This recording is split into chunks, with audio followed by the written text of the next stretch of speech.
Hey, what's going on, guys? It's Greg here today, bringing you guys a Call of Duty Modern Warfare gameplay commentary. You guys are watching backgrounds of 40 Gunstreak tactical nuke I got here on Cheshire Park, and I have a ton of nukes coming up on this map because for whatever reason I have just been performing pretty well on this map during my recording sessions. But anyways, I wanted to give you guys a quick update on the streams because yesterday while I was streaming, we were having a little bit of technical difficulties. I ended up figuring out what it is. So basically, there were some weird frame rate issues going on while I was using NDI because if you guys don't know, my capture card is too old. It cannot do pass-through at refresh rates higher than 60 FPS, which means my game is going to be locked at 60 FPS, as well as if I try to duplicate my screens, and Modern Warfare just doesn't allow me to play in full screen, and then there's just some weird input lag issues. And then if I do use NDI at 1920 by 1080p for 60 FPS, the problem is I get massive frame drops through NDI, and it causes the game to kind of freeze and lock up during gunfights, and it causes really weird inconsistency, and I can't perform the way I normally would as if I wasn't running the program. So what I'm going to do is I found the remedy to this solution, and is the Elgato 4K 60 Mark II. So I'm going to be getting this, and then we will be streaming once I get that in. Shouldn't be too long, should only be a couple of days. Hopefully by Monday or Tuesday I will have that. So for the time being, I'm just gonna take a little break so far from streaming, just so that way I don't have to worry about that, and I'm just going to grind some YouTube content here and get some recording done for you guys, so that way we don't have to worry about the weird latency and all that kind of stuff. But once that comes in, everything will be fixed and everything will be running super smoothly, and we will just have some really good streams. We will have some good content coming out for you guys, and I'm also going to keep doing what I've been doing with the subscriber reviews about once a week, and I'm also going to start doing some normal gameplay breakdowns of my own gameplays, because I feel like I've been bringing you guys these gameplays, but I haven't really been commentating them in a fashion that would be about what is going on in my mind to help you guys improve as I normally like to. So also, I would like to say real quick, we do have a community Discord. The link will be in the description below. I am hoping a lot of you guys will come over there so you guys can chat with me, as well as ask me any questions you might have. And overall, I would really just like to grow a community. But anyways, let's go ahead and get into the gameplay side of things. So I'm playing in a 3-man party here today. I was playing with Gene and Garrison, and I was using the VTOL jet, the chopper gunner, and the advanced UAV. So in this gameplay, I was going for a tactical nuke, and basically while I was just playing with my boys, you know, if the nuke happens, it happens, but I ended up getting some really crazy gameplays during this grind session. And I also just wanted to say this. So real quick, one of you guys in my stream last night made mention that the game is a lot harder whenever you play at night compared to the daytime and morning, and yes, that is true. I find that skill-based matchmaking is a lot stronger at night simply because there's a lot more good players on at night. So a lot of the times whenever I am going for my grind sessions, I am actually playing about 11 o'clock in the morning, if not 2 in the afternoon, and the reason being is it's a little bit more casual around that time, which allows me to go for gameplays like this where I get tactical nukes and stuff like that. Whenever I'm streaming at night, and if I do stream at night, the lobbies are going to be definitely much harder. It's just a fact. It's always been like this in every single Call of Duty game. At night, the game is usually harder than it is during the day or morning, and it's just because the tryhards usually have messed up sleep schedules and they game at night. That's just how it tends to be.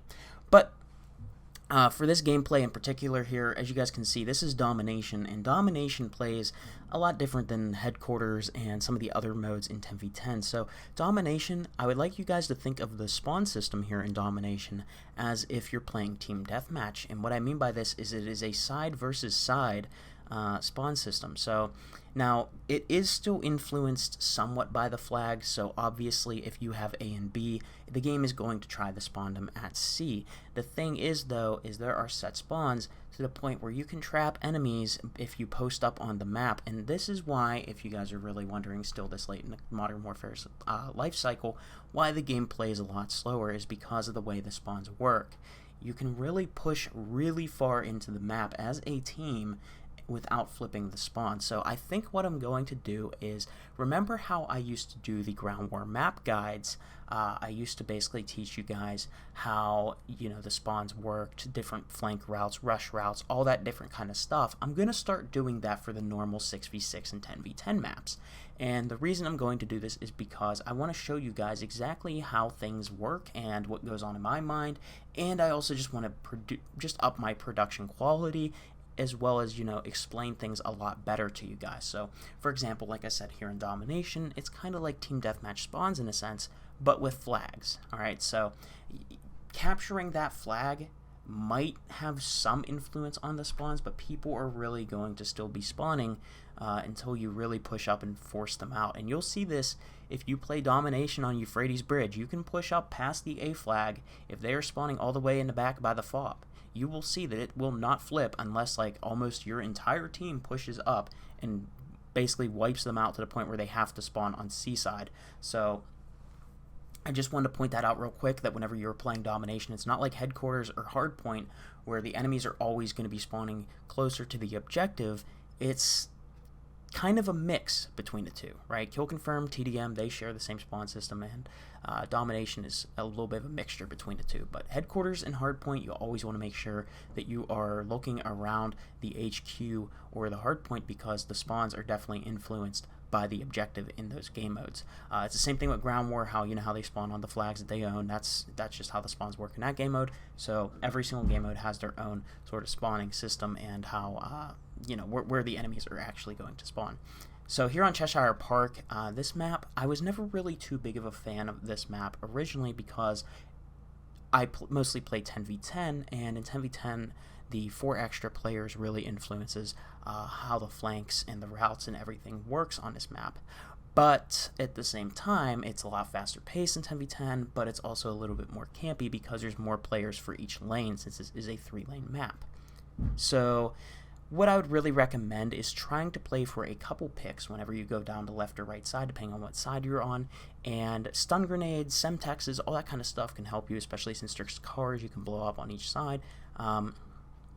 And that can help you get a breakthrough. And basically, you just want to pick one of those houses that are on, if let's say you're spawn trapping them towards A, then one of those houses is going to, like the market, or that one that you guys saw me in where I picked up my nuke. Those buildings are really good power positions, like for this map, for example. And then if they're at C, you know, you want to push up to one of the other buildings, like the bar, or that house that's next to the bar, but or you can even play like the middle area. But anyways, I'm gonna try to break down more, but I figured I'd just explain, you know, my thought process on the spawns for this Domination match here. And yeah, so I'm gonna bring those guides coming soon. I don't know how often I'm gonna do them, but I do want to do them for each of the maps, and we will try to do that over the next coming weeks. So hopefully you guys enjoyed the video. Hopefully you guys are excited for the streams to continue once I get the new card. And I think we're going to have a great time here. So if you are new to the channel, please make sure you subscribe. And if you enjoyed the video, make sure you drop a like. And I just want to say thank you guys all so much for coming out to the streams the other night and bearing with me while I was trying to figure out how everything works. So I appreciate you guys, and I will see you all soon. Peace.